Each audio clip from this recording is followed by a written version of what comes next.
Hello and welcome to the somewhat daily backup for Wednesday, the 21st of October, a mere 10 days before people get scared at night. I am Peter the Woodsman Burns, I believe is my surname, and I'm joined, of course, by the sex magician, Gus Ronald. Are we just going to use it at the front of my name now? Yeah. You're so more sex magician than Gus Ronald these days. It's a worry. I believe. I like how you hesitated before saying your surname, almost in the way I do. It's like, do I even say that? That just puts my full name out there. But for me now, it's just sex magician. Like if I hear that yelled out at a Bunnings, I'll know that's that I'm who they're talking to. So don't dox any of us. Don't go to the white pages and look up sex magician. Because you were in for a treat.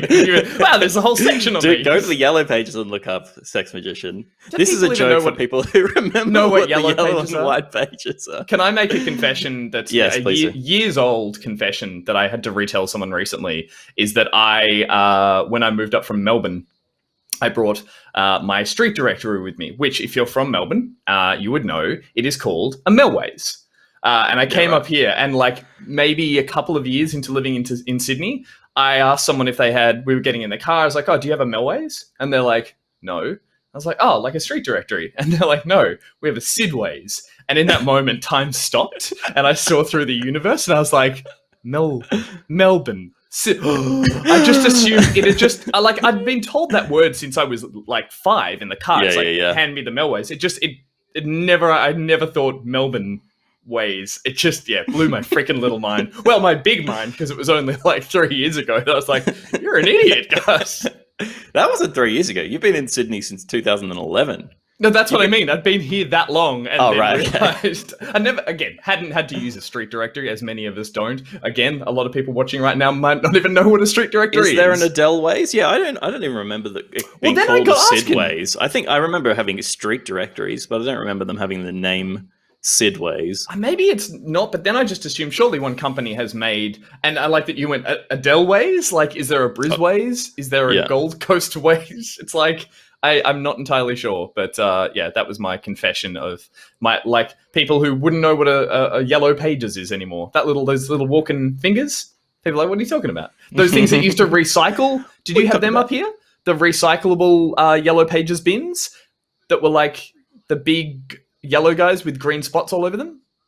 No. They were like two big bins that looked like Peter. It's specifically for recycling your. They were just for yellow pages because you had to ditch them every year, and there was like a heap of that. So they were like an ad campaign with these like hungry monsters that were like, rah, rah, give us your yellow pages, because they were like bins that had come to life, almost like what's a word that you would use to say that like some object has been brought to life in like in a. You mean given some like human characteristics? Yeah, there's a word for it. I don't think there is. You could coin one right now. Go for it.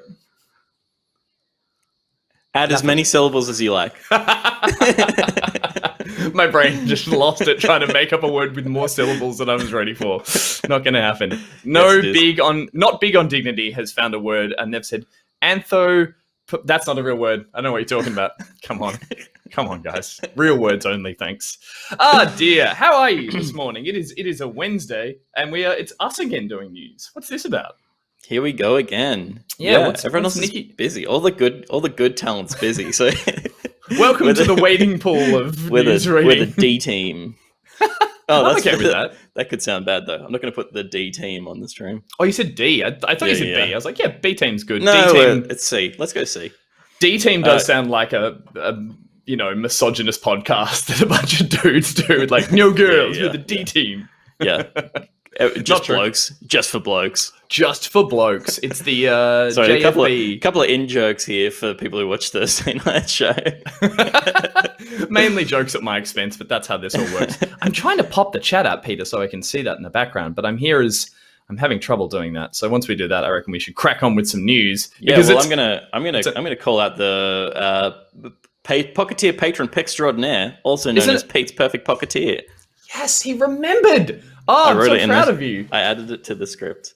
Good work. And today we're shouting out Raven Misty. Raven Misty, who is a new patron. Welcome. Only joined in the last couple of weeks. Hey. But fast becoming a favorite because Raven Misty is a powerful yet mysterious name with an enchanting aura. Think about it. Raven. Ravens are powerful birds. Birds of prey. Not like dangerous, like a raptor, like a hawk. Not a hunting bird, but like not a hunting bird. But it'll eat some meat. It'll get on that roadkill. With ravens. No. And Misty sounds mysterious, but could just be a reference to the Pokemon trainer. It does conjure up an image of like a misty forest and then ravens bursting forth from there, and sort of like in that way that, again, birds aren't dangerous on their own, but you get a flock. Oh, you get it's a murder of crows. What's a bunch of ravens? A nevermore of ravens. Wait, really? A quoth of ravens. A quoth of ravens? Nevermore. Quoth. Love it. Misty Raven, welcome to the Back Pocket family. Being a new member, it's nice to see that we both shout out new and old members alike. So you're in with a chance of getting Pete's Pocket Perfecting Patreon. I can't even remember what it is. It's a segment that's just getting better by the minute. Yeah, we'll get a title to flash up. I'll make you a nice big title card just so we remember what it is and can read it. I still can't pop the chat out. I'm really having a moment here. I think I'm just going to watch the stream at the same time. Not Big on Dignity has another corker here. It's an unkindness of ravens. I don't know if that's true, but I like it. That's kind of cool. I like it when it's not just a... Shadowmuz backing that up. Here you go. An unkindness of ravens? Yeah. That's bloody sick. That is very cool. It's also dark, isn't it? It is. It has to be. Yeah. No one ever saw a raven or a crow and went like, I need to give them a lighthearted name. Like I was trying to think, what's a word for like a fun little gathering? Like a chuffed of ravens. A chuffed of ravens. Oh, fuck no. Chuffed to be here. All right. Well, we should crack on with the news as well, but we can't do that without thanking another very special Pocketeer patron. And that, of course, is get your exclamation mark Tim's out in the chat, because it is Tim who presents the backup, sponsored by him indeed. And, of course, Tim is famous for his coding prowess from the Learn Programming Academy. So if you would like to become a top-notch coder like Tim himself, maybe do you plan to supplant? Oh, man, I'm struggling this morning. More coffee. What's the word when you take over? Usurp? If you'd like to usurp Tim, you need to get good enough at coding to be able to knock him off his perch. So to do that, you need to join the Patreon, and then you could also take up some of his coding courses, which are video-orientated and only cost $20 a pop, I believe. Like a Sith Lord. Yeah. You could become the master by destroying the master. Through coding. That's the most delightful way to destroy a master ever. Just beat them at coding. Be the Palpatine to Tim's Plagueis. I was going to say, is it the story of Darth Tim Plagueis? Darth Tim. There you go. We should change the exclamation to exclamation Darth Tim. Totally. Can we do that for like 1 week? Just confuse a lot of people, keep people on their toes. Sounds like a lot of work for not a lot of gain. Isn't that what our show's about, though? Honestly, come on. Pretty much. That's pretty much our motto. Well, thank you very much, Tim, for sponsoring the news. And speaking of the news, we should crack into it with the first story, which is Peter Burns. Oh, I'm doing it. Well, I thought you were driving that whole thing. I was driving it straight at you, and then I just let the wheel go. And I was like, you're sitting next to me, and I just let the wheel go. And I'm like, Peter, take control. As we plunge into the green meadows of New Zealand. All right, I'll start with this beautiful pictures then. Please do. So, Gabe Newell, our favorite Valve developer. I don't know anyone else who works at Valve. Wants New Zealand to be at least a temporary hub of game development. The Valve News Network reported that Newell is planning on meeting with the newly re-elected Prime Minister Jacinda Ardern to possibly discuss moving Valve and other developers into the country. A quote from Newell: because I've been going on a pro-New Zealand campaign lately, I'm probably going to be meeting with the Prime Minister. And one of the positions I'm going to be arguing for is that given that there is something super valuable that has been created here in New Zealand due to the hard work of the population of New Zealand, and he's talking about the COVID-free bubble that they've created. Yep. There is likely a large want to temporarily relocate production teams into the country. So he's obviously talking about defeating the challenges of working ad hoc in this COVID lifestyle and getting teams back into the same space and working out in New Zealand. I'm sure there's a Peter Jackson warehouse somewhere they could jump into a Weta workshop and totally. There'll be while film production's down, they could be massively. It's funny because straight off the bat, I would have just assumed this is just Gabe's fallen in love with New Zealand, like many of us do when we go there, and being like, I love it here. I just want to bring my work here. But he makes a good point about the fact that this, there's a chance that COVID will stretch well into next year and continually impact things like the film and gaming industry. And so to be able to move your team into somewhere that seems to be able to control that a lot better, has a smaller population that can then, deal with that. Plus it's New Zealand. The long-term gains there of actually setting yourself up so you don't deal with any more, more spikes or more outbreaks, that kind of thing makes sense. But I'm just seeing that a dirty rumor is saying that this is possibly not real news. Yeah, he does say that. Look, that's fine. Let's talk about if it does happen. I'm sure he does love New Zealand. I'm not sure if maybe he's not meeting with Jacinta, but that would be lovely because he's our favorite Valve developer with maybe our favorite Prime Minister. And that would be, if we can get that happening just through talking about it, then that's a positive spin. But I do think that he's still over there. He's still in love with the place. So I'm sure, and he is constantly thinking of his work. So it still could be something that I'm sure is bubbling away as a possibility for him. Obviously, it would be good for teams that are stuck in the States to move as many people across as they possibly could. The ones that don't have families that keep them grounded in Redmond or wherever they need to be to actually look after their families, as opposed to just gallivanting after New Zealand like Gabe Newell, one of the wealthiest men in the world, can afford to do. They don't have fjords, do they? But they have those areas of Rohirrim and kind of stuff. I just want to see him on a horse with his long hair flapping up behind him. The sounds were once fjords or glaciers. Obviously, having.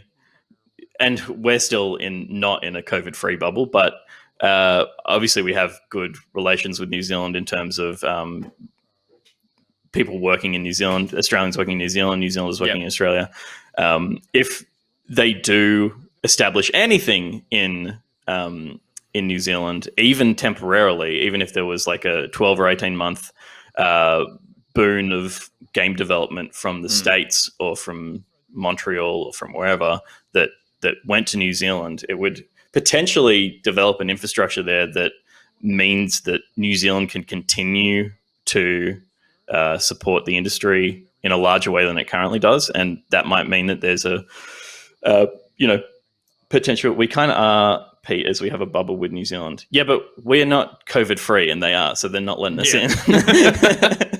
I think that bubble was unintentional as well. Apparently, Dan Andrews was we didn't want to be part of that bubble, and then it just got forced upon us, and then people started getting on planes and coming over. Totally.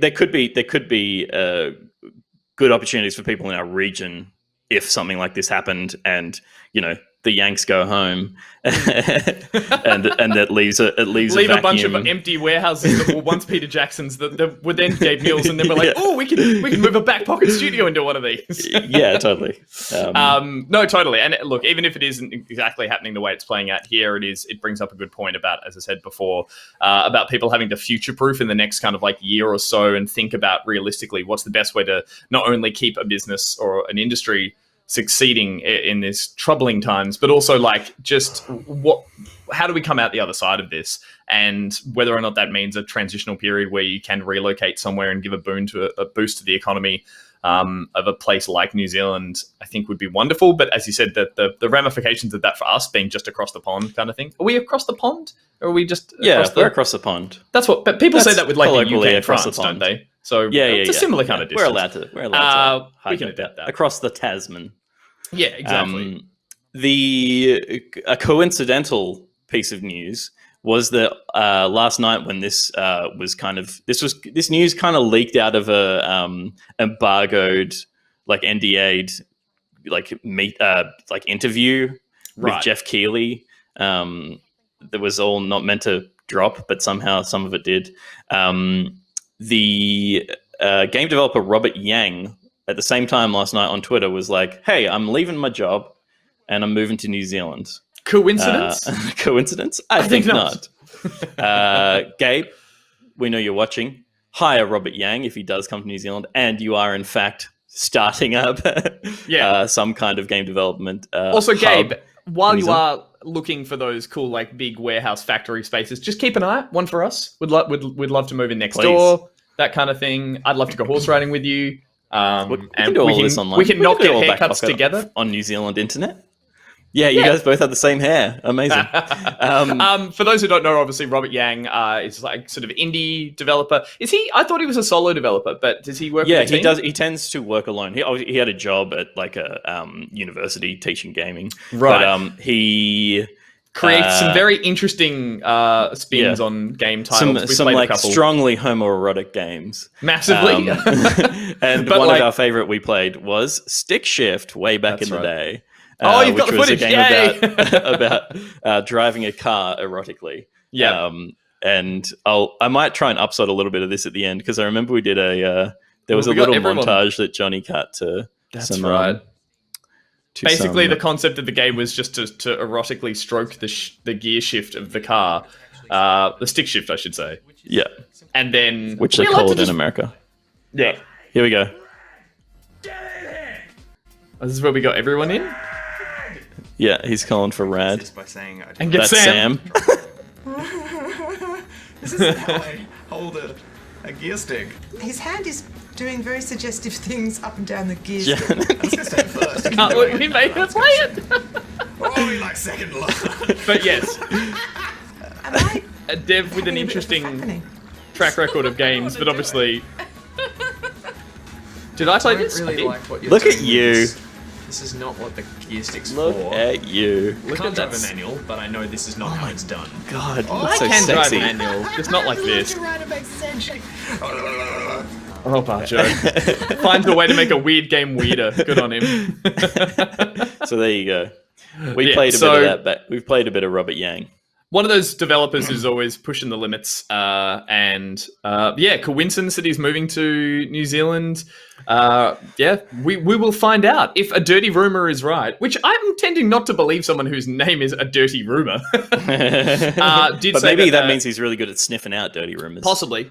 Did say that gets confirmed that Gabe is seeking residency over there. So that would be the first step if you were planning on building a studio and setting it all up. So we will have to see it. More of a reason to travel to New Zealand. Indeed. Moving on from here we go. I'm going to do a segue for you, Gussie. Moving on from one of the most enchanting and placid places on Earth to some of the most horrific places on video game Earth in The Haunting of Verdansk. The Haunting of Verdansk, yes. It is Halloween is just around the corner, and of course that means a bunch of, I guess you would say, like updates for games that want to incorporate Halloween spooky elements. And the one that we're going to talk about first is one of my favorite games at the moment, which is Call of Duty Modern Warfare, is getting already rumored, obviously, in the previous trailer, a Halloween-style mode called The Haunting of Verdansk, which is basically, it's a number of things. First and foremost, there's a new game mode, which I'm most excited about, which is a Zombie Royale, which basically has changed the Battle Royale map to nighttime, and has made it so players, Should we see some of that? Let's have a quick look at that. Because I find this stuff more interesting. I'll skim over it. There are some cosmetics that you can purchase that I think have like Leatherface from Chainsaw Massacre, the character from Saw, and all that kind of stuff. But as I said, that stuff is paid for, like a lot of the cosmetics. What I believe should be free, or has gone free as of yesterday, is basically a spin on the Battle Royale. The interesting aspect being that when you get killed, instead of going to the Gulag, which if everyone remembers is a chance for you to like have a one-on-one and fight your way out, everyone comes back as a zombie. You parachute in, or more humorously, you don't actually pull your parachute, you just land, which is great. So I think here, once they die, you come back as a zombie. And then you have a chance to get back. I think you need to kill 2 people. You get a syringe off dead bodies, and if you manage to successfully kill 2 people you have night vision, You have increased speed movement, and you have like the crazy melee attack. If you kill 2 people, you can drop yourself back into the game. So it still has a chance to get you back in to win, but it is still a battle royale, which means that there are still. Did you just throw a grenade? Yeah, it's a gas grenade. A bit lame. Adorable. Yeah. Fart bombs, let's call them. So yeah, this is a cool thing that hopefully will. The first time we're seeing zombies, anything spooky that's obviously coming with Cold War is we're going to get a zombies mode. There wasn't one in this because I think Treyarch usually do the zombies with their Black Ops. This is appropriately silly, but it looks like they've built a good game mode, or at least a good spin on the game mode. I'm keen to see what it looks like to be chased by zombies because Battle Royale is already stressful enough for me. I don't actually play it because it stresses me out too much. I don't know how I'm going to feel having zombies running around clawing at my face. But I'm going to give this a go for sure, especially because it's a limited time mode, like all those things. You're like, yeah, I want to give it a shot. The charge jump is amazing and terrifying, says Skiverick. It does look kind of cool, and it's got a very Left 4 Dead vibe to it. I like here. This is his hand. It's a zombie hand on the zip line. Why don't you crawl up the rope? yeah, totally. I think that's too many new animations to code for a 1 month long event. But it's like obviously you don't take full damage. That is so cool. It's like a Superman leap. Yeah, totally. Yeah, it should feel cool. I guess when I was playing Warzone, I was playing it quite seriously. Sure. So these kind of things I just find annoying. Obviously, I assume you don't have to play in the zombie version of the playlist. I doubt it. If it's a limited thing, it should just be an addition. I have seen the UI of the current multiplayer Warzone menu, and it's totally covered in Halloween stuff. All the icons are little pumpkins and stuff like that. But I don't think they're going to replace regular Warzone because that would piss a lot of people off who play that religiously. So yeah, it should just be an optional mode for a short amount of time. What I do like is that it's finally doing some decent changes because I've been particularly disappointed with Warzone's updates over the past 2 seasons. I thought they were going to change things up massively, but I think they've been a bit afraid of scaring away players by doing things like in the previous Battle Royale Blackout in Black Ops, they did things like flooded the map, added all these extra vehicles, and people sort of fell away from it, whereas I think they're trying to keep this as a core base map that everyone knows, everyone loves. So the only things they have added recently was a train above ground, which is pretty useless but fun to ride on, and a fast travel subway system in the last update, which was actually shit. I'm just going to put it out there. It's these underground little subway stations. You'd run down into them and it would dip to black and fade up from black as you move between the subway stations. So it was really a jarring way to move around. And it also meant it was dipping to black as someone starts shooting you because they saw you. It's fuck, what do I do? So personally, I think this is actually the most interesting thing I've seen in terms of even making the map nighttime, I think is cool. I think I would have liked to see some more environmental changes in the Battle Royale mode over the past couple of months. And this is the most we're seeing, but it's obviously a limited thing and it's a bit wacky because it has zombies as well. Just quickly here in the rest of the trailer is the other elements. A really well put together scary trailer, I'll say. It's got all those camera Polaroid reloading noises, from fucking Leatherface, and it's terrifying. But these are the 2 skins, and also I think the last mode is there's mode in regular multiplayer. If you manage to get 3 kills in a row, you just get a pumpkin on your head until you die. So it's a silly little thing they've thrown into regular multiplayer as well. But those elements are free. The cosmetics are paid for. But yeah, it's fun. I'm going to have a go. And I still play Plunder like crazy. So anything to just change things up. Maybe have a round of this in between the Plunders. Yep. Peter, come and play with me. Come on. Yeah, maybe. I might. Yay! Do one zombie mode. We'll do it for next week. Red Dead Online is also on the Halloween bandwagon. Oh, that's a scary mode in itself. Similar kind of thing. It's a minor update for the next month. I think actually it's less than a month. It's November 16th. I think this shuts down. Right. This game is struggling. It's got such a good engine, art, every element. Every time they make an update, they make a beautiful trailer and they show off things that look so cool in cutscenes using it all, that kind of stuff. I remember the hunting a pack that they just recently released sounded cool and looked great as a trailer, but it's it's not fantastic. Like when you get into the actual online mode, it's always a bit messy, and I've never really enjoyed it. Have you tried or dabbled with Red Dead Online? Only the little bit that we played together, like when it first dropped, and I know it definitely evolved. It evolved a little bit since then, but it's like, man, I don't know what like. To me, when we played it back then, the missing feature of it was that it felt like there wasn't anything to do. Like you couldn't.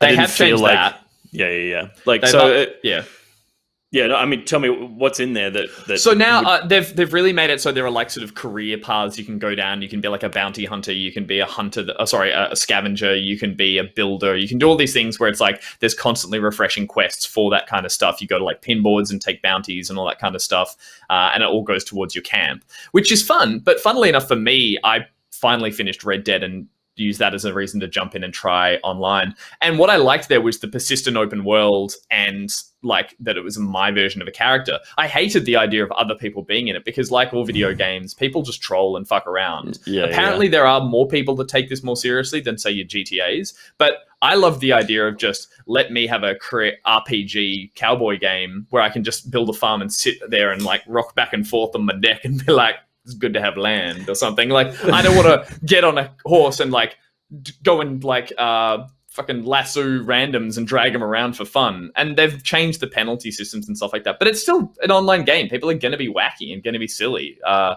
think there was one moment, there was like a beautiful storm and sunset down in the southern desert of the original Red Dead game, and I was walking this slow walking, and then I just got lassoed and dragged off around the hill, and I was like, well, that's what video games are. So it's never really sat with me the way I wanted it to. I think the way I imagined the single player could have translated into a more persistent one. And these modes don't do anything for me in that regard because they are limited time, pay for, wacky events. They're basically just like multiplayer modes that you can buy into. That would be funny because we celebrate Halloween here kind of because we're so exposed to it through film and now video games. It's like, it's like I find it funny that like even Red Dead Online, which no one is playing, it gets these updates that are like it's Halloween special and like I'm 30 years old and I still find it funny that Halloween is as big an event as Christmas, basically, in the States. In the States, it's crazy, And I don't,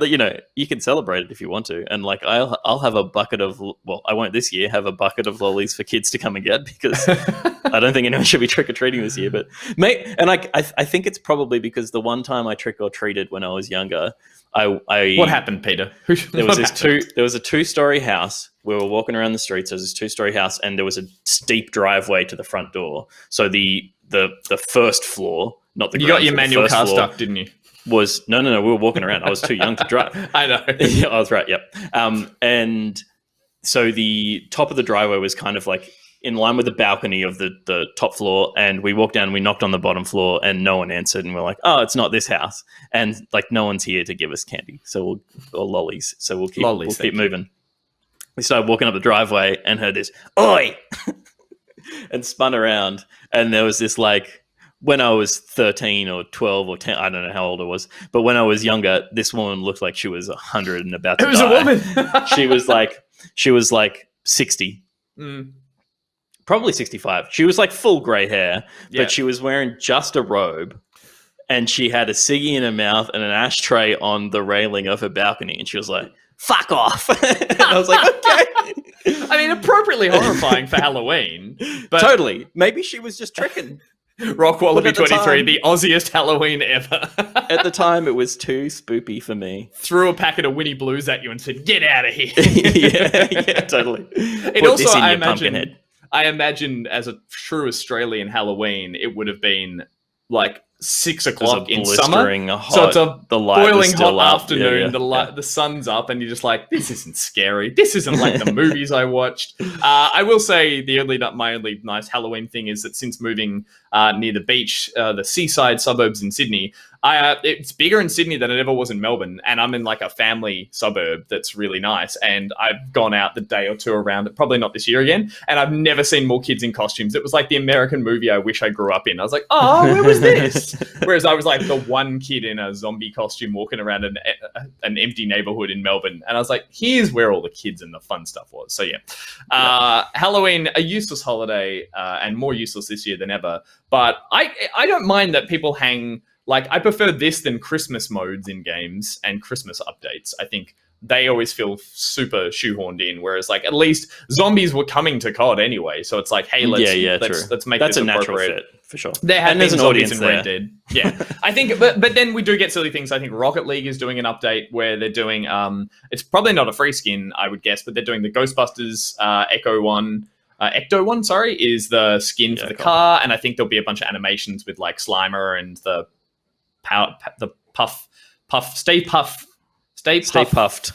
Marshmallow Man or whatever. Yeah, so there's things like that where they're quick little cash-ins, but at least I'm happy with the COD one that A, I'm still playing COD, and B, like, I think it's a free mode to try out for a little bit, which will get me revved up for zombies for COD Cold War as well. So, yeah, for sure. Bit of fun. And while we're on death and murder and sorts. Sure. Segue it up, Pete. The deadliest video game in the world has been identified. Should we throw it to chat? What do they think? Like, we'll give them a moment to guess. Just a quick moment. Again, I know this goes up as a VOD, so this is kind of redundant, but I'm just curious as what people think. I'll read them out as quick as I can. People think is the deadliest game. People have written Fortnite. Pokemon Red, Animal Crossing, amazing segues. Thank you, Rob Wallaby. Minecraft. I mean, possibly. Zizzy's got it. It is Pokemon Go. Rattleshank as well. Pokemon Go has been revealed to be the deadliest game of all time. Why is that so, Peter, though? So this is an article from Chris Neal at Massively OP. A Purdue University paper titled Death by Pokemon Go. Very dramatic. The economic and human cost of using apps while driving. So this paper, university paper, documents an increase in vehicle accidents related injuries, deaths, and damage from nearly 12,000 police accident reports for the county between March 1st, 2015 and November 30th, 2016. And they extrapolated that data to a national total, which finds, by extrapolation, that the game led to 145,000 car accidents, nearly 30,000 injuries, 256 deaths, and up to $7.3 billion in damages. Which, again, extrapolated data is a strange way to look at it, but they've said between $2 and $7 billion damage. I'm like, that's a big spectrum, but I think there's probably something in the ballpark area there of like, yeah, it's just, that is a ridiculous amount of all those stats, money, car accidents, and deaths, just from people being distracted on their phones with the most distracting game possible. I believe all of it. I do too. And usually, like, these articles come out and it's like, video games are bad, and you're like, yeah, whatever. Like, yeah, you've got dodgy data, or like, everything's bad if it's not done in moderation. Like, but there were so many bad habits, even just in like the 2 months I was playing this thing, that was like, the phone is always open no matter what you're doing. It's like there could be a Pokemon, people driving around with I witnessed people with Pokemon Go. Even recently I've seen people with Pokemon Go with their phone cradled and they've got Pokemon Go app open. It's God. They and they tried to limit the amount of people doing that by like, that's right, if you went fast, traveling too fast, it just would not show you any Pokemon or whatever. But which annoyed the shit out of me because I was catching the train a lot at the time, I think. Yeah, of course. I was going to say public transport. I did it on the bus, but I'd always miss the Pokestops. I'm like, no! It's crazy. It's crazy that people are still playing this game, obviously. And I do remember we were watching a lot of the videos around the time it launched of like dash cams in the States and stuff of like police pulling people over. One person was like, I was playing Pokemon Go. And they were like just confessing to it after like being caught or like, running off roads, that kind of thing. There was that great video of a guy tripping into a pond because he was playing Pokemon Go. The phone goes and you just watch it. It is. Is this a stat that we want to throw back at people who say video games are violent and cause damage? And we're like, no. They don't. They're just very distracting. They require a lot of attention. It's not the people playing COD and stuff having like bouts of violence. It's the people playing Pokemon Go getting distracted and falling into fountains and drowning. These kind of games have fallen away a little bit, though, I think. Like, they didn't turn... We saw, I think there was a Ghostbusters version. There was a Harry Potter version. I believe there was a Harry Potter version. And there's the Witcher one that's still coming stuff. out that Steph's super pumped for. That's still in the works, I believe? Yeah, I don't think Pokemon Go is dead. It's definitely not at the feverish peak that it reached after the first few months, but I think it still does pretty well, actually. I'm sure it does. What I was saying is more of it didn't turn into the Battle Royale that every game started making versions of IRL, AR, move about your neighborhood and play it kind of thing. I was wondering, I think I even did an IMO back in Good Game days of are we going to see this just flooding the marketplace of people making these styles of games? And I think it was one of those things where the original was the best. And yeah, it just, they lightning in a bottle, so to speak. So I'm glad there are not hundreds of clones of this, or at least successful ones that are making the same amount of news. But this is still not the good news regardless. Sithcat says she opened the app this morning and she is playing devil's advocate and saying, but what about the net benefit of people getting out of the house and walking and socializing? Very true. Yeah, I wouldn't necessarily say net benefit, but it definitely is a pro to the con. Yes. A friend of mine has been in isolation in the UK since March, and Pokemon Go is the only reason she leaves her house to get exercise, saving her mental health. I mean, if that's how she wants to use her allotted outdoor time, it's cool that she's got something interactive to do to drive the exercise. And yeah, when I first started playing, and I'm sure we talked about it at the time as well, it's just this paper just finished because it takes a while to do a study.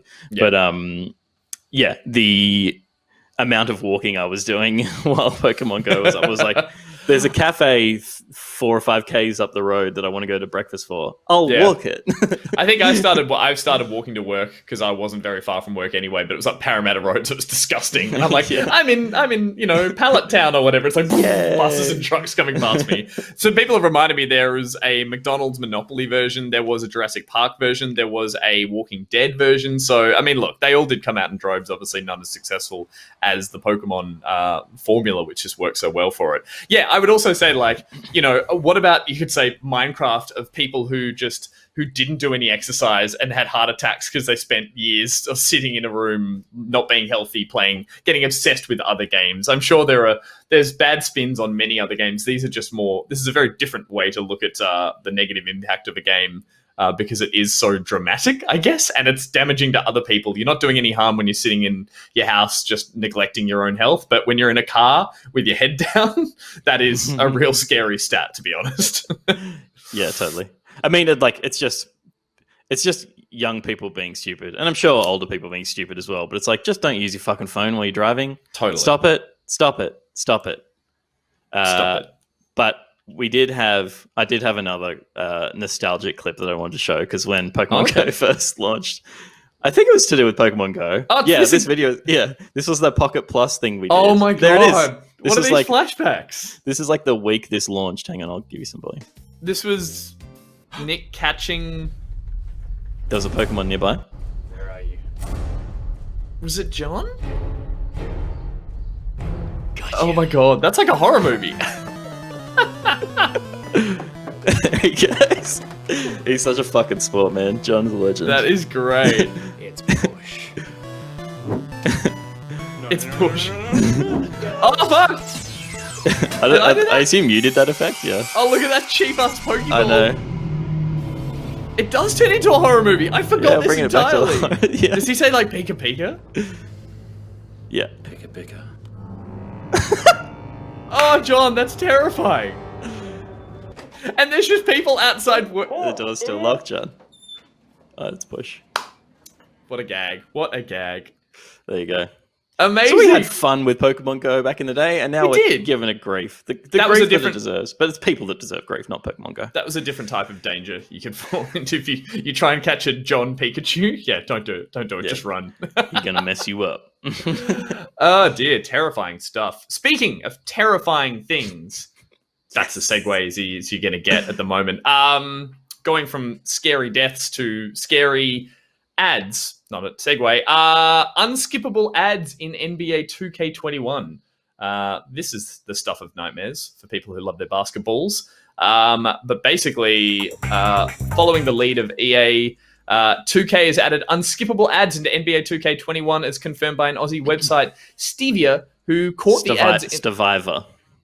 Stevia is a sugarless alternative. Stevia. It's a sweetener. Stevia, it's not artificial, but it is a who found these ads. These are the ads that play. Obviously, you get to see a large billboard. Oh no, that's his game. That's how he sets it up. But these are the ads playing?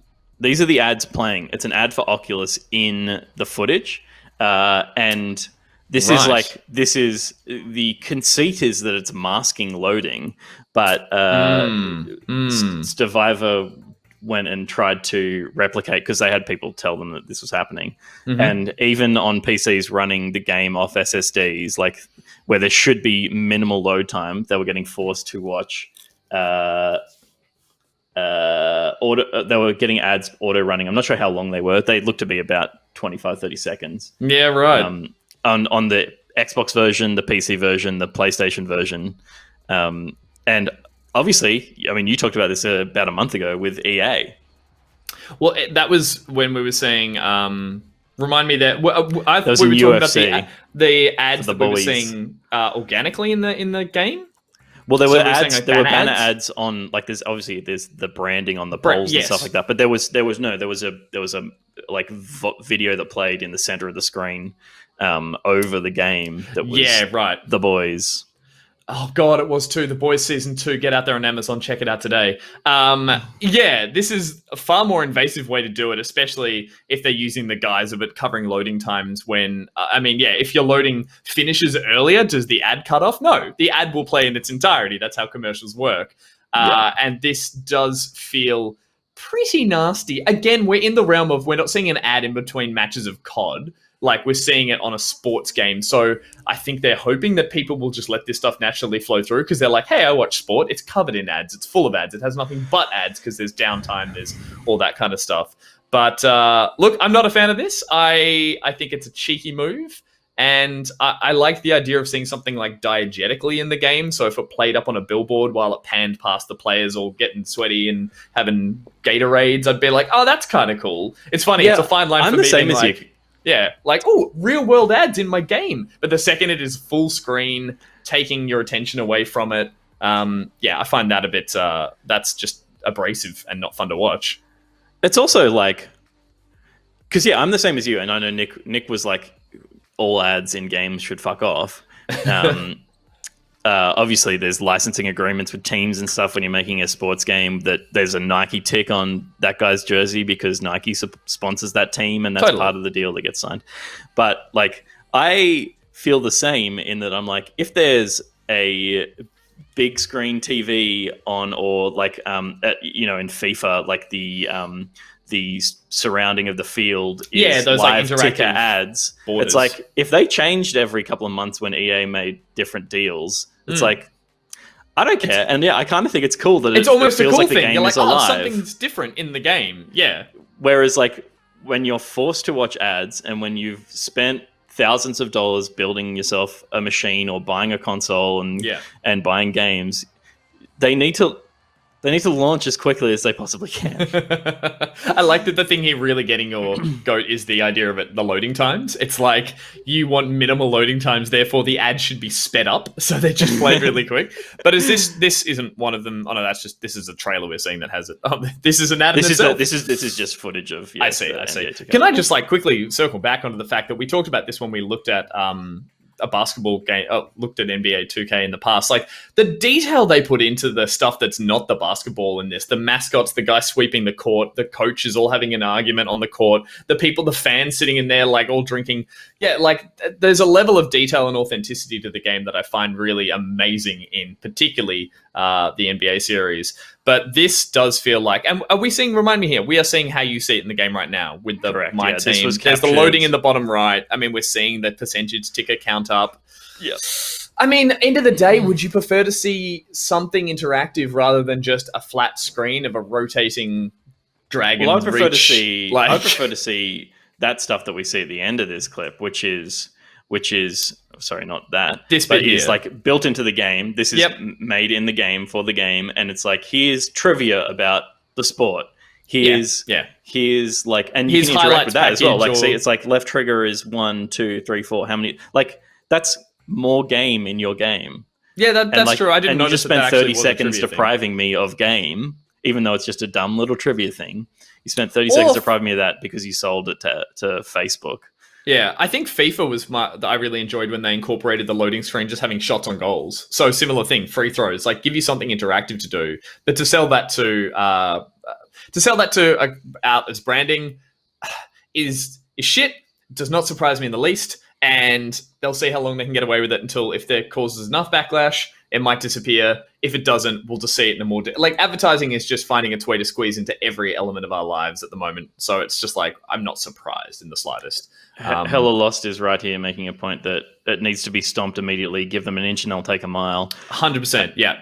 And, like, that's what we saw with EA UFC, an incredibly negative backlash to them putting ads... That's right. It was the banner ads, or it was the stuff in UFC, not basketball. Yeah, okay. UFC, yeah. That's what I'm remembering. And then they actually removed it reasonably quickly. Yeah, exactly.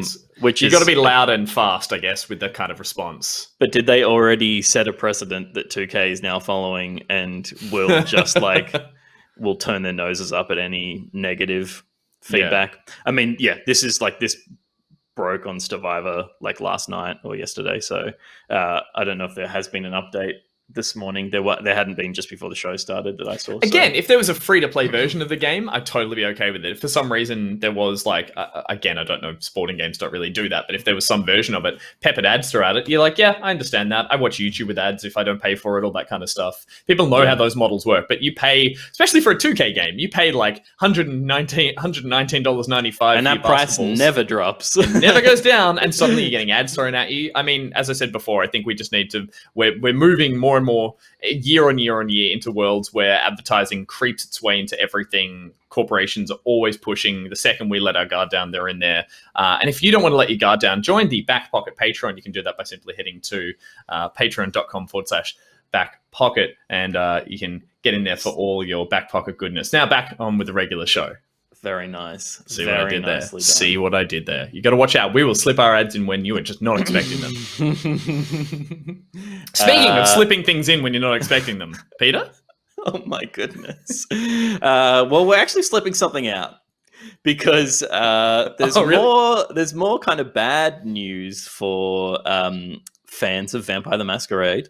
Bloodlines 2 has been in development obviously for quite some time and has just lost its senior narrative designer. Okay, I feel like before we push on with the story, I need to prefix that the idea was we were slipping fangs into necks without people. That was where I was going with that segue, and I feel like I just stopped, and everyone in the chat has said, oh God. Well, I can confirm, Paradox Interactive have confirmed that senior narrative designer Cara Ellison has pulled her fangs out of development. Well done. We are back on top. We are back in the game. They said, we can confirm Cara Ellison has decided to leave so she's decided to leave Hardsuit Labs and is no longer working on Vampire the Masquerade Bloodlines 2. Is she going to New Zealand? Good question. She should. She totally should. In August, Vampire the Masquerade Bloodlines 2 announced that it had parted ways with the lead writer, Brian Mitsoda, and creative director, I'm going to blunder this one, Kai Clooney?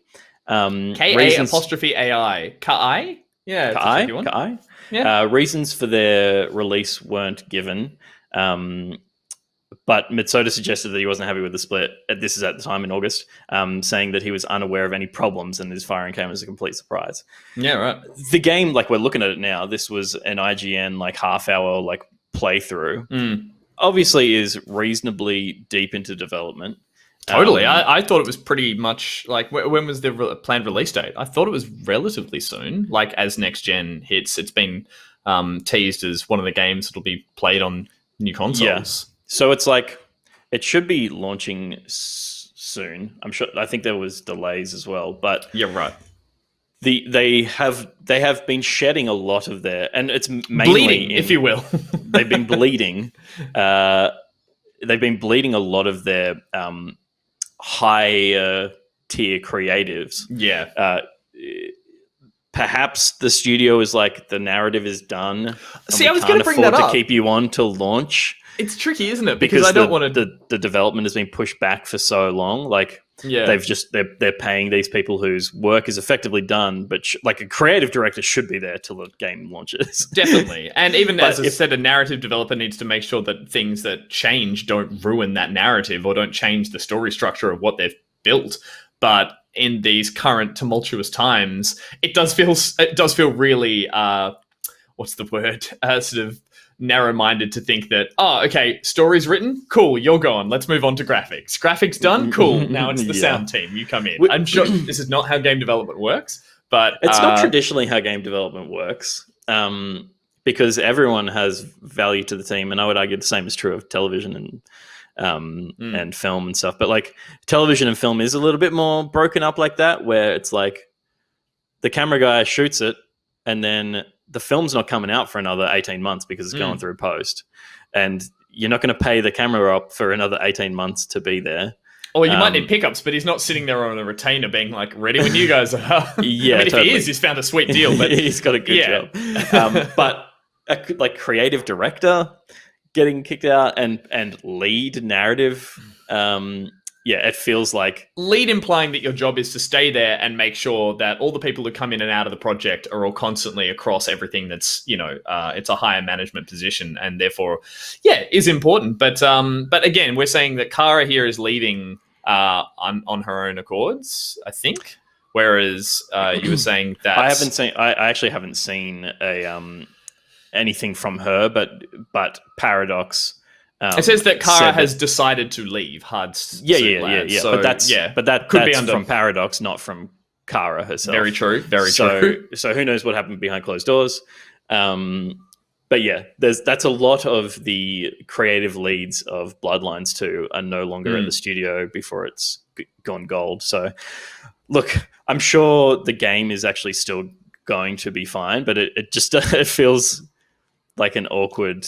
Cancel before release? I don't think it's going to be cancelled before release. No, I hope not. This looks like a cool game. I self-admittedly haven't played the previous game in this series or much. There's just the one game before this? There's a couple of Vampire Masquerade games, aren't there? So Vampire the Masquerade is it's like RPG. Like a tabletop RPG. Yeah.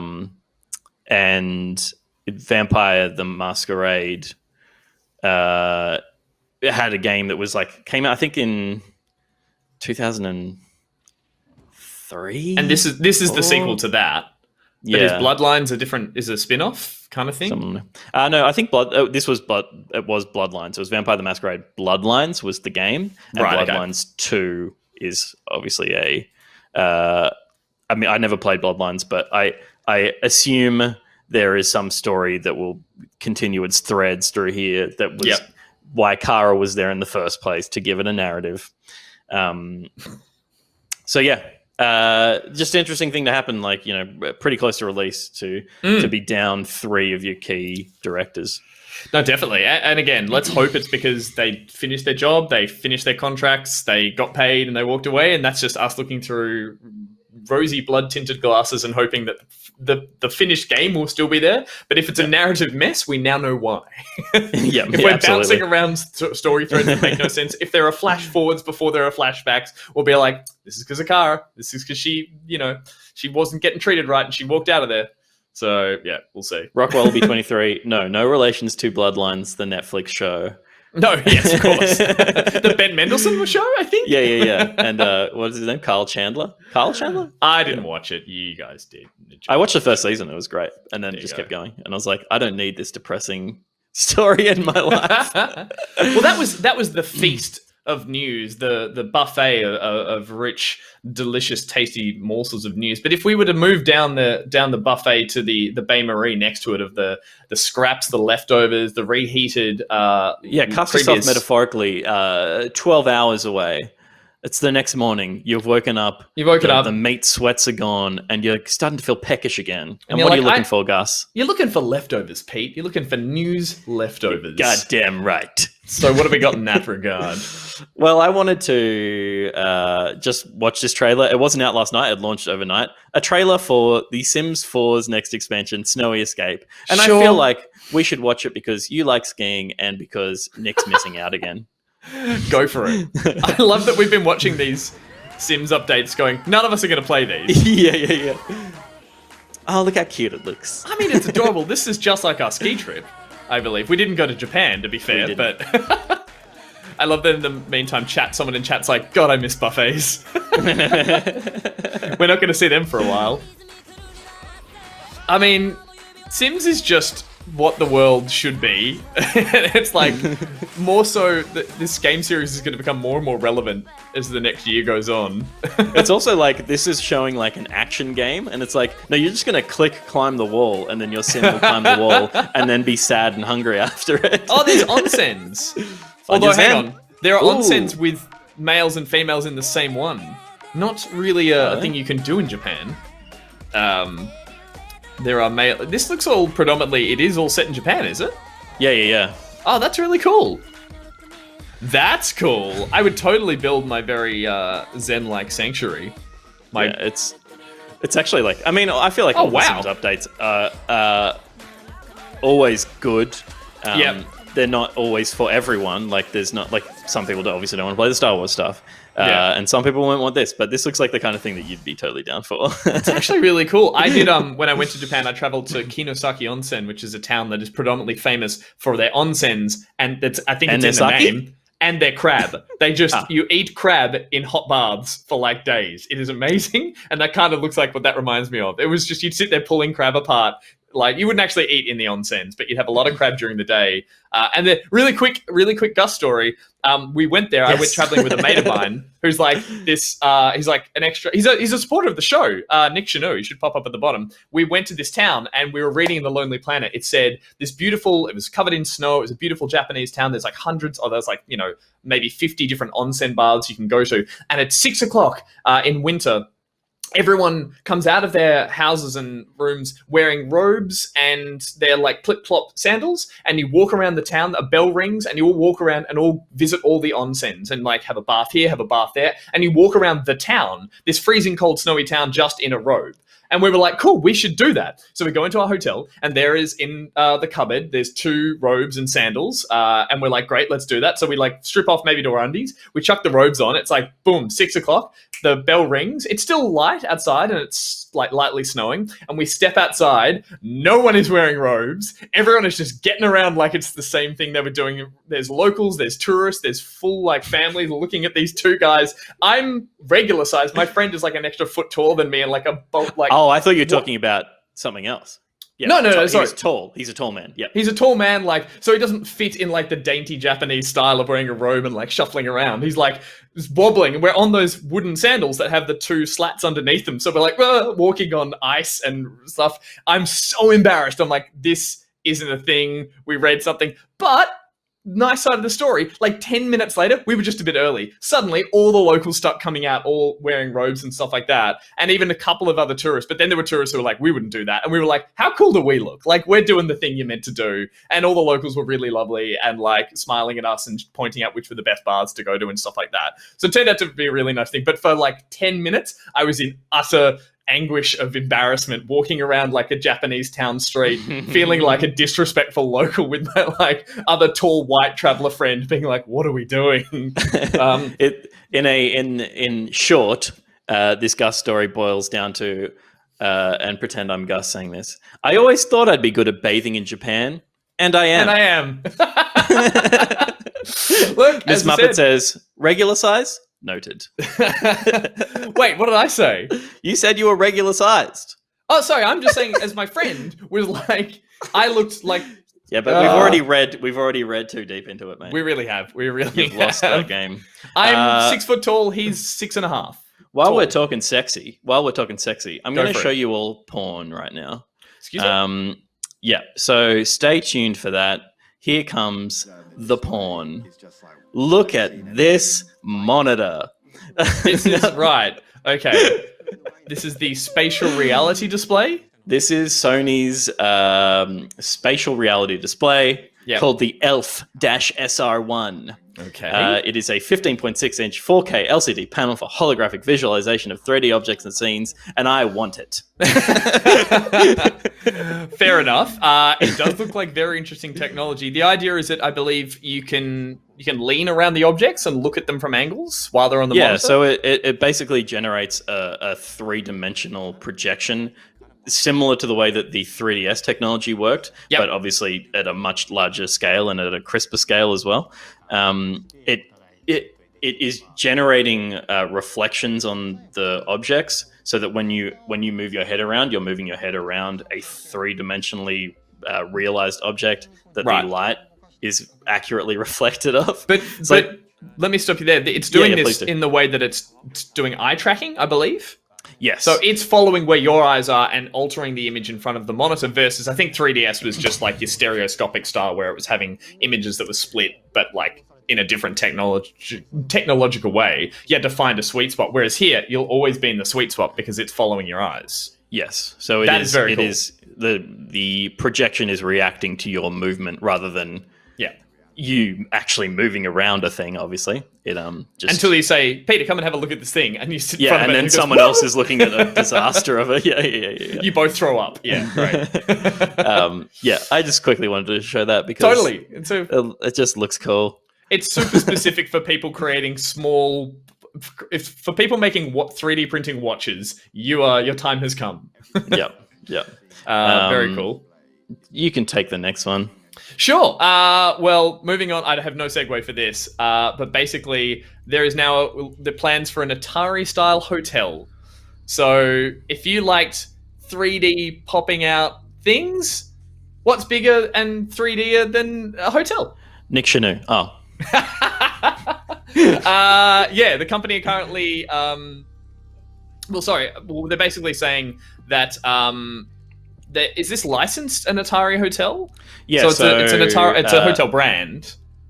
So the brand Atari has been bought and traded so many times that it is far beyond anything you would ever recognize as being the Atari that we all know and love from Blade It is Runner. literally just two sloped lines now. No one even knows what it was. They are the sexiest sloped lines out. So the company that currently, as Alice O'Connor for Rock Paper Shotgun put it, the company currently wearing the skin of Atari, which I love, have licensed the name to people who wish to build Atari hotels. Right. So the people that own the IP have licensed Atari as a name to a developer who has visualized, as we're seeing now, the concept of an Atari hotel. But they're thinking of these as like, this definitely would fit in, I think, plans for places like Las Vegas and stuff like that, where it's like a garish, large, novelty-style hotel. But we're just talking about the idea that someone's licensed the concept of it that they're trying to sell. So there's no plans to build this. There's no, No. It's literally it's a pipe dream, but it is a Blade Runner pipe dream. And speaking of which, the image on the inside of the projection there we're seeing is the kind of geisha style face from Blade Runner, which was next to the Atari logo when the speeder flies past it, kind of thing. So again, it's outside of the idea of there's a shape for the design. What are we expecting? Have they drawn up plans for Atari themed things inside? And if so, is there just this is just the leftovers, mate. This is a puff piece. Which is why I'm saying this is why it's puff, because they haven't done anything else rather than go, you know what would be a cool shape for a building? Yeah, absolutely. Xbox Series X. There should be games of Pong getting played on the outside walls of the... Totally. But a cool looking thing, and that is all it is, which is what leftovers are, really. Absolutely. You didn't get my joke about the Xbox Series X? Imagine that as a hotel. Just be a building. Good. With no windows. Nice. Yeah. Terrifying. Or just like very, very hard like blackout on the windows. Yeah, exactly. I would stay in a PlayStation 5 hotel before I'd stay in an Xbox Series X hotel. I'm sure the PlayStation 5 exists as a hotel in Abu Dhabi. I reckon that's the guy who designed the PS5 had his due date the next day and was like, fuck, I haven't designed anything. Looked at an Abu Dhabi style high rise least and went, popular 5-star hotel in Abu Dhabi. Yeah, exactly. No one will recognize this. There's a million of them. What is this, a console for ants? So that's news. That's where we're going to leave it. On that high watermark of story of news reporting there. Well, thank you, Peter, for stepping in again so we could do the D team news. We're going to stick with that. We're just going to see it out. That's my plan at this stage. And of course, all my bad stories and puns and everything here. And if you like these bad stories, puns, Gus putting his foot in his mouth, Peter trying to save it, but also at the same time running everything behind the scenes, you can see a heap more of that by joining us tomorrow night on the Back Pocket flagship nightly show. I say nightly, it's once a week. It's every Thursday night at 8 p.m. on twitch.com/back_pocket. And what's on for tomorrow night's show, Peter? What have they won? How much? Oh yeah, I was going to say how much can we reveal without spoiling things, but we're not going to spoil that. We're going to play. Yeah, we're going to play Mario Kart. What's it called? Racer. Mario Kart Live Home Circuit. Where the plan is to set it up. It is a stretch of a name. Where the plan is to set it up and do a live time trial with all of us racing it around the studio, if we can build a track that works. And then we will be giving away the Mario Kart Live Home Circuit cart and whole setup, and we'll all sign the box. And there is currently a contest running. If you head to the Google form, which is we've all tweeted about. Do we have the picture, Pete? Can we throw that up? Oh my goodness! How about you bring that up right at the end? This is so unprepared. You can just look at my tweet. Up the easiest thing to do will be. But basically, we're running a competition where if you jump across to a Google form, we need you to describe Pockety, the logo, the mascot of our show is if he was to be, or her or it. It's just an it, a drivable character in Mario Kart. We need you guys to describe and design a kart that he or she or it, I'm just going to say it, would drive around in. And a specific power-up or weapon. And there is a form where you can do that. You can also attach a picture if you feel artistically inclined. But again, that's not a prerequisite. That's just there for, we will go through some of the entries on tomorrow night's show. And also, please be as creative and strange. I reckon we should put an emphasis on strange here. Like, if you want to be weird, we're still seeing that, Pete. I'm now watching you on Twitch. We're going deeper. Oh my God. If you guys come up with strange, interesting, creative, crass, rude, but sensible, but not sensible, just like, let your imagination run wild, and we will pick the strangest, the one that makes us lol the most on stream. We will read that out and, of course, then send you out our copy of Mario Kart Home Live Circuit, whatever that's called. So yeah, that should be a bit of fun tomorrow night, along with the usual segments. We'll talk about what we're playing. We might even do a bit of poker. We're not quite sure. We'll make it up as we go. I'm not sure if we'll have time. We're going to have an intense competition that we're running at the same time. But yeah, jump across to that link now. Chuck in an entry. Take you about 5 or 10 minutes, depending on how creative you are. And we would appreciate it nonetheless. Yeah. And what else is happening? We've got a new episode of Best Friends Forever coming out next Thursday. Is that the final one? Did you guys finish it? No. Oh, no. There is far more. We got to record a bunch more. We got to record a bunch more. But yes. Do people want to raid AOC, or do we want to raid Jordan Riskopoulos? Is AOC... AOC made a Twitter account. Twitch had account? to go out... Twitch account, sorry, and had to go out and buy a PC so that she could do it. She's starting soon. I didn't realize everyone says AOC. Like, when I said that story the other night, I was saying Alexandria Ocasio-Cortez. And I was like, Nick's like, yeah, I said AOC. I'm like, I hate acronyms. It's okay for a person's name, but I hate everyone dropping acronyms, assuming everyone knows what they are, because I didn't know she was acronymized all the time. So, yeah, I thought that was kind of strange. Would definitely be a drop in the ocean if we went across to see what she's doing. How many people are watching already? AOC. There's already 75,000 people. I assume she's not AOC She hasn't monkey? Started. Let's go see what she's up to, because this is her first stream ever, I think, and it's probably going to be with some of the other big streamers whose names I don't know. This part of? I think there's a thing running in the States where they're doing, like, with Twitch. Arnie was doing an ad for it. Basically, they're doing like a sort of conference on Twitch where they were doing lots of pro democratic kind of speeches and stuff like that. So maybe that's what this is. No, she's playing Among Us, but. Wait, what? Yeah. But with like Pokimane and... Oh my God. Yeah. That's crazy. I mean... She won't know who or what Back Pocket is. Is that okay? Yes, that's okay. We don't even need a raid message. It's just a classic Osher raid. Don't worry. We won't know who we are, what we're doing. Yeah. We can maybe make the raid message It's something from Australia? Love from Australia. Love from Australia. Yeah.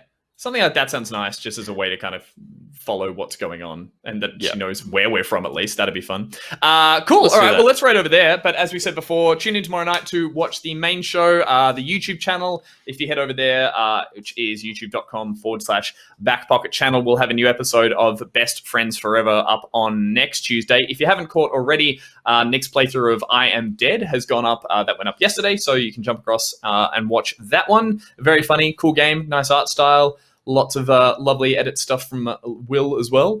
And yeah, as I said, just keep supporting the show, keep doing what you're doing, have a lovely day, enjoy the rest of your week. Indeed. Catch you later, let's back out. All right, let's back it out. Remember, lots of love for Australia, for AOC. Apparently that's someone's name. Back it out.